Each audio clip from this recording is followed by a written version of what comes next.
बपतिस्मा देने वाले यूहन्ना के सामने खड़ा हुआ था। बपतिस्मा लेने आया था, लेकर वो प्रार्थना कर ही रहा था तो आकाश खुल गया। परमेश्वर का पवित्र आत्मा कबूतर के समान स्वरूप धारण करके उस पर उतरा। हमारे में पंख जब कबूतर के जैसे होते हैं, पंख कबूतर की तरह होते हैं, तो हम पवित्र आत्मा के स्वरूप में जोड़े जाते हैं। ये मैं आपको बता रही हूँ। ये जो कबूतर है, इसके दोनों तरफ दो पंख होते हैं, दोनों तरफ पंख होते हैं।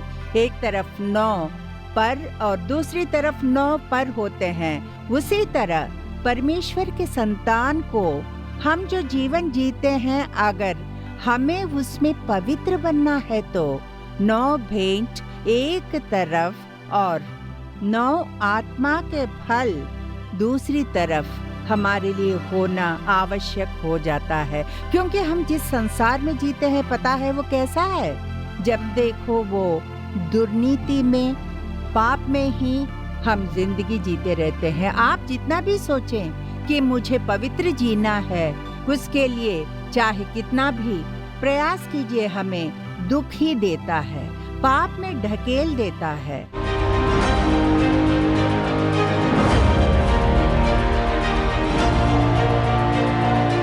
प्रकाशित वाक्य अध्याय 3 वचन 20 को अगर हम देखेंगे तो, देख मैं द्वार पर खड़ा खटखटाता हूँ। यदि कोई मेरा शब्द सुनकर द्वार खोलेगा तो मैं उसके पास भीतर आकर उसके साथ भोजन करूँगा और वो मेरे साथ। परमेश्वर का पसंदीदा काम आप लोगों को सुबह सुबह तड़के उठाकर तुमसे बात करना चाहता है। 3 बजे के समय में, 4 बजे के समय में आपके पीठ को ऐसा लगेगा जैसे किसी ने थपथपाया हो। कौन उठा रहा है? परमेश्वर के पवित्र आत्मा उठा रहा है तुमसे बात करने के लिए, इसीलिए खटखटाता है। खटखटा के बेटा उठ कह के खटखटाता है।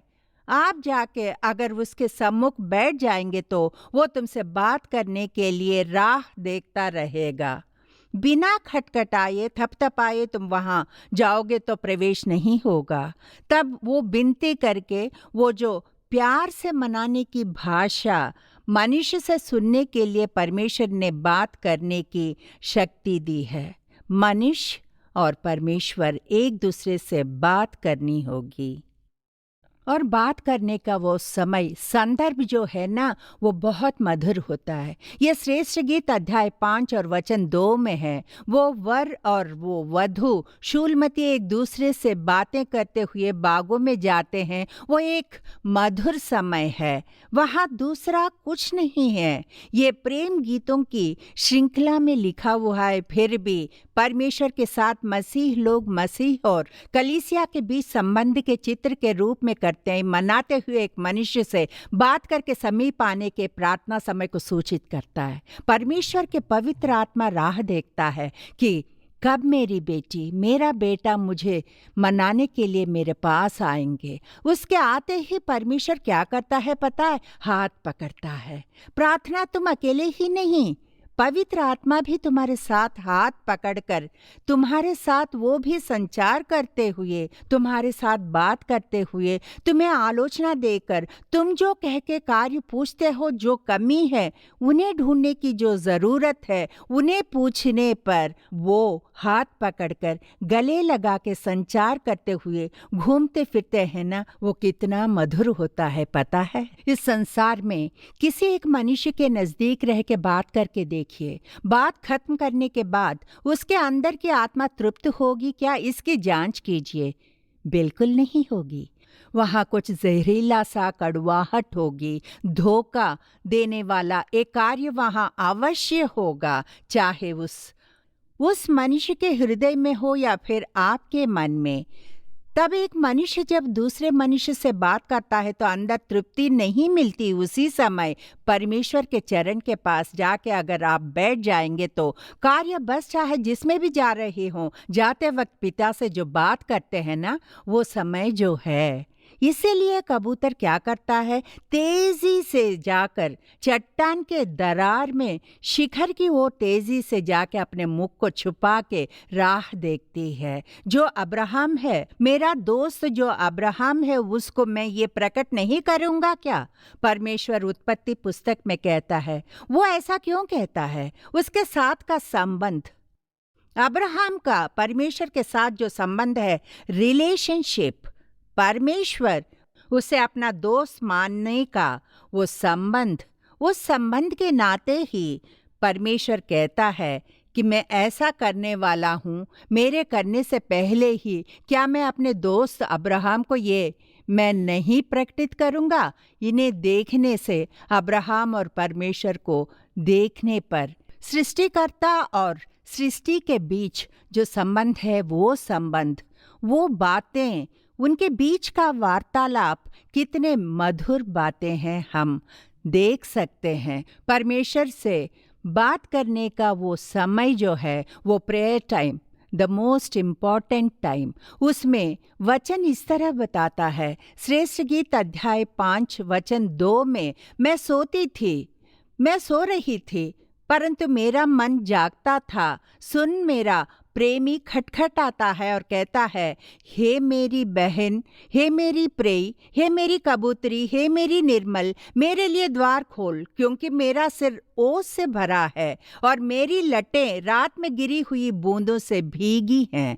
देखिए, परमेश्वर रात को आके खटखटा के उठाता है, तड़के खटखटा के वो उठाता है। नौकरी की जगह पर आप गंभीर काम में डूबे हुए होते हैं, but sometimes he will come, he wants to talk with you. आके वो बात करेगा। देखिए, भीकर रूप से बातें करते होंगे हम। नौकरी के कामों में उस समय बहुत ही नाजुक स्थिति में हो सकते हैं। उस समय में पवित्र आत्मा का हमसे बात करने का एक आवाज को हम सुन सकते हैं। मेरे प्रियजनों, दो हृदय मिलके एक साथ रहना, हम अब्राहम और परमेश्वर के इस संबंध में हम देख सकते हैं।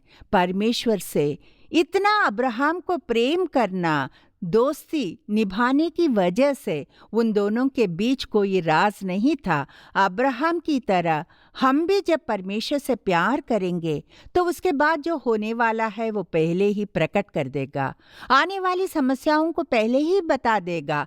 उसके बाद तुम्हें ये सब करना होगा कह के पहले से ही वो हमें उसकी आलोचना देगा। प्रार्थना ही हमारा जीवन है, ऐसा हम गाते हैं। यही प्रार्थना हमें विजय देगा। क्यों? यही प्रार्थना समय, पता है, हमारे जीवन में परमेश्वर के कार्य करने का समय दिखता है। हालेलुया। तब इस कबूतर ने क्या किया था? शिखर की ओर तेजी से उड़ते हुए चट्टान यीशु के पास जाके बैठने का अनुभव वो हमें करवा रहा है। अब तीसरा कार्य ये जो करता है वो है, अगर कबूतर को नजदीक से देखेंगे तो, कबूतर की आंखों को देखेंगे तो जब देखो लगता है रो रही है, आंखें आंसू से भरी रहती हैं। आप चाहे जब भी देखें, उस कबूतर की आंखें व्याकुल ही दिखाई देते हैं। हम श्रेष्ठ गीत अध्याय 5 वचन 12 को पढ़ रहे हैं। उसकी आंखें उन कबूतर के समान हैं जो दूध में नहाकर नदी के किनारे अपने झुंड में एक कतार से बैठे हुए हैं। वो धुले हुए कतार में रखे मोती जैसे हैं। परमेश्वर की आंखें आंसू भरी सी हैं। जिस तरह कबूतर की आंखें आंसू से भरी रहती हैं, वो जैसे दिखती हैं, उसी तरह एक मनुष्य, पवित्र आत्मा से भरा हुआ मनुष्य, कबूतर के स्वरूप को धारण करने वाले एक मनुष्य के अंदर जब पवित्र आत्मा उतरता है तो हम जब जब जाके प्रार्थना करते हैं तब तब आंसू अपने आप निकल जाते हैं। जब भी हम परमेश्वर के सम्मुख जाते हैं तो अनजाने में ही आंसू निकलने लगते हैं और ये हम देख सकते हैं। जब हम घुटनों पे बैठ जाते हैं तुरंत एक प्रसन्नता हमें ओढ़ देती है। देखिए, वही प्रभु की प्रसन्नता है। उस परमेश्वर की प्रसन्नता जब हम पर कोमल रूप से उतरता है तो हमारे आंखों से आंसुओं की धाराएं जो निकलती हैं ना, उसका अनुभव वैसे ही आंखें जो कबूतर के होते हैं हमें भी होनी चाहिए। हमेशा नज़र में जो तेज होती है। वो परमेश्वर के सम्मुख बैठते ही हमारी आंखें भी कबूतर की आंखों की तरह बदलने की आवश्यकता है। उसके चरणों पे जाके आंसू बहाइए, दूसरों के पास जाके मत बहाइए। अगर आप रोएंगे तो वो सोचेंगे कि आप हार गए हैं। आप उनके पास जाके अपनी कमियां बताएंगे तो बस आप हार जाएंगे। आपके मन का बोझ वो लोग नहीं ढो पाएंगे। हालेलुया। आपका बोझ आपके साथ ही रहेगा। आपका भार आपकी ज़रूरतें पूरी होने तक आपके साथ ही होगा। उसके अगले दिन ही बोझ हल्का हो सकता है, वरना 10 साल बाद भी बोझ जा सकता है। लेकिन दूसरों के पास जाके दुखड़ा सुनाने से, आंसू बहाने से मन का बोझ हल्का नहीं होगा। बदले में आप परमेश्वर के सम्मुख चट्टान जो यीशु है, उस शिखर पे जाके आंसू से भरी आंखों वाली उस कबूतर की तरह आप भी रोकर सारे आंसू उसके सम्मुख बहा के देखिए। वो आंसू सच में आपको फल देगा। हालेलुया।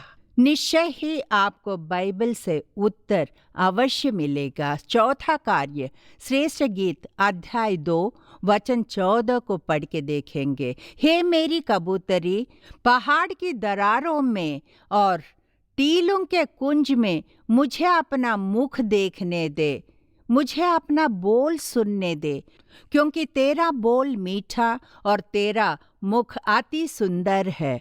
पहाड़ की दरारों में रहने वाली कबूतर वहाँ रहती है। वो वहाँ रहती है, छुप के रहती है। वो अपने मुख को छुपा के रहती है, दरारों में अपना मुंह छुपाती है और घूमती है। उसका सुंदर मुख को वो बाहर नहीं दिखाता, वो उस शिखर के अंदर दरार में अपना मुंह छुपा के रखती है, छुप के वहाँ रहती है।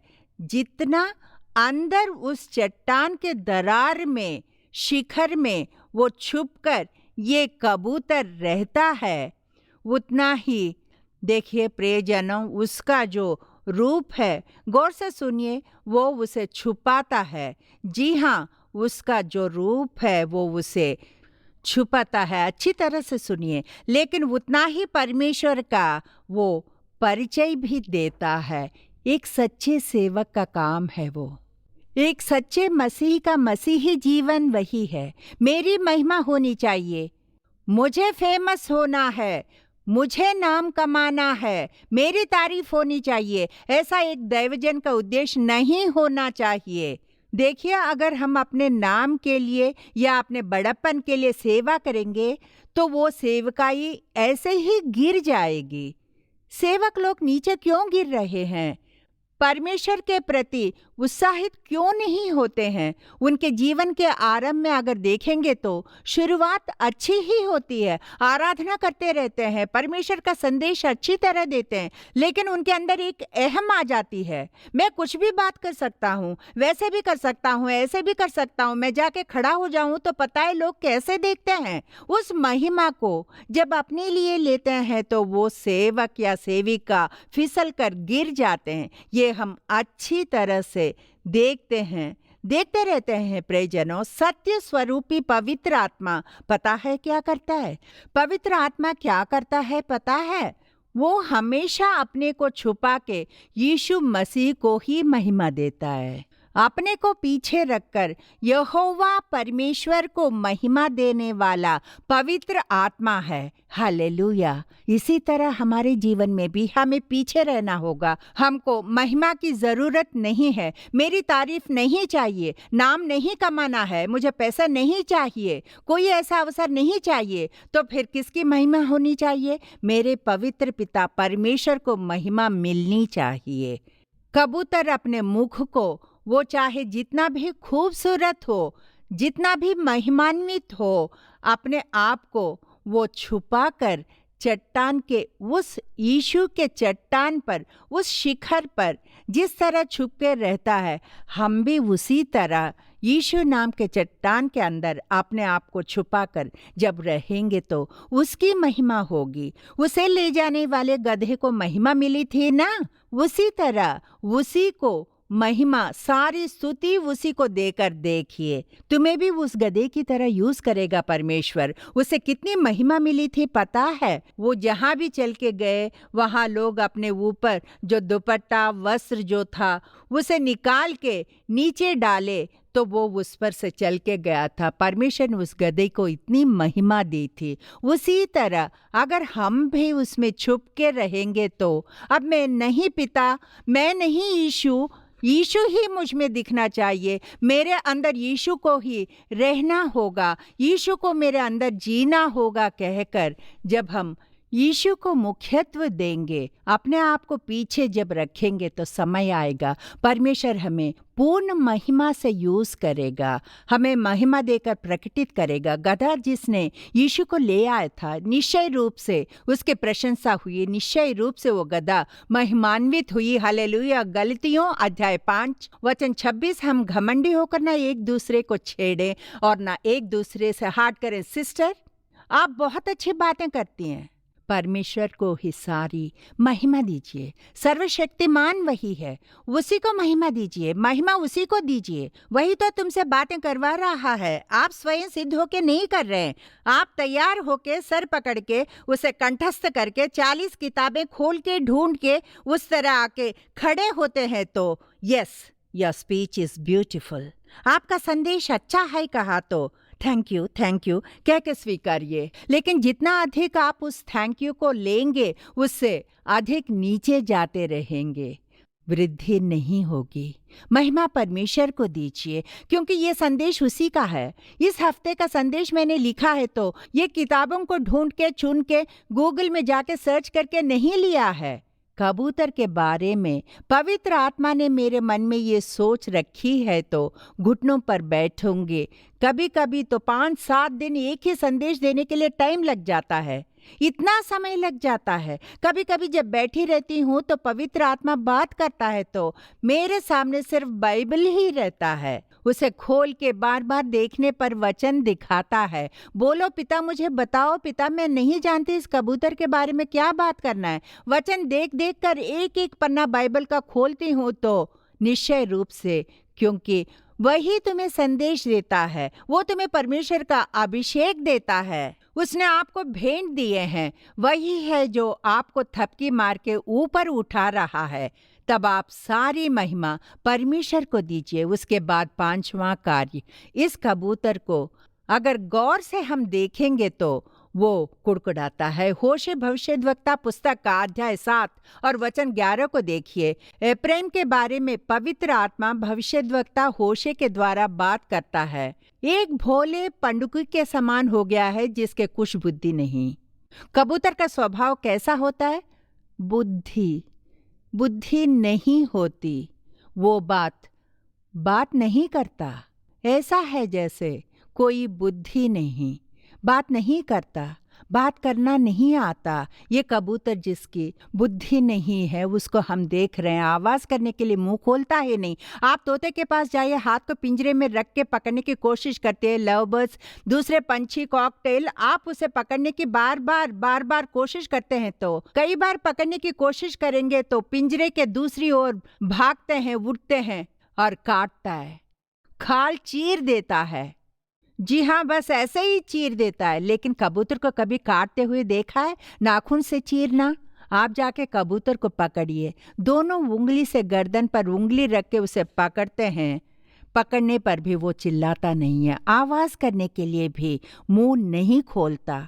कबूतर वो किसके समान है? हम मत्ती रचित सुसमाचार 12:36 को देखेंगे तो, और मैं तुमसे कहता हूँ कि जो निकम्मी बातें मनुष्य कहेंगे, न्याय के दिन वे हर एक उस बात का लेखा देंगे। तब मनुष्य, हर कोई निकम्मी बातें करता रहता है, निकम्मी बातें, गप्पे, बेकार की बातें। दो व्यक्ति आपस में बात करेंगे तो तीसरे के बारे में बात करते हैं। ये निकम्मी बातें जिस कलीसिया में होंगे वो आगे नहीं बढ़ेगा। निकम्मी बातें जिस ऑफिस के आंगन में होंगी, वो जो स्थल है वहां वृद्धि नहीं होगी। मतलब निकम्मी बातें, मनुष्य जो निकम्मी बातें करता है वो हमें ना करके परमेश्वर के साथ बातें करना, जिस तरह जितनी तेजी से वो जाके बैठता है उस तरह आवाज किए बिना, मुंह खोले बिना रहेंगे तो हमारा भला होगा। Hallelujah, hallelujah. जब मुंह खोलना है तभी खोलना चाहिए। बेकार में तंग करते रहे तो कौन? शमशोन। तंग कौन कर रहा था? उसकी पत्नी उसे तंग कर करके पूछती है, तुम्हारा बल किस में है बताओ? तुम्हारे जेब में है या फिर तुम्हारे शर्ट में तुम्हारा बल है? तुम्हारी आंखों में बल है, मेरे नाखून में है, या न जाने क्या क्या पूछती है। ये भी वापस बदले में क्या कहता है? इसमें है, ये बताओ तो बताऊंगा, ये करो तो। ये सब बेकार की बातें हैं, ये निकम्मी बातें हैं। सब कोई फायदा नहीं है ऐसी बातों में, कहने की जरूरत नहीं है। ये क्या आवश्यक है? क्या ये संभव है? ये मददगार होगा? बस हमें यही देखना चाहिए। बेकार की बातों को छोड़ दीजिए। कबूतर जिस जगह पे है उस जगह पे आवाज ही नहीं आती, निशब्द रहता है। उसी समय छोटी छोटी पंछी जो होते हैं ना, वो बस इतनी सी होती हैं। वो पंछी वो उड़ता है तो देखिए झुंड में उड़ते हैं, चू चू चू चू चू। पौधे पे बैठ के शाम हुआ तो बस पेड़ पे आके गौर से देखिए, पंछी चू चू चू करता है, वैसे ही रहता है। ये क्यों बता रही हूँ?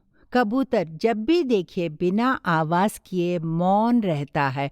उसी तरह परमेश्वर का मनुष्य भी, परमेश्वर से अधिक बात करने वाला मनुष्य भी हो सकता है। मनुष्य से वो बात ही नहीं करता। हालेलुया।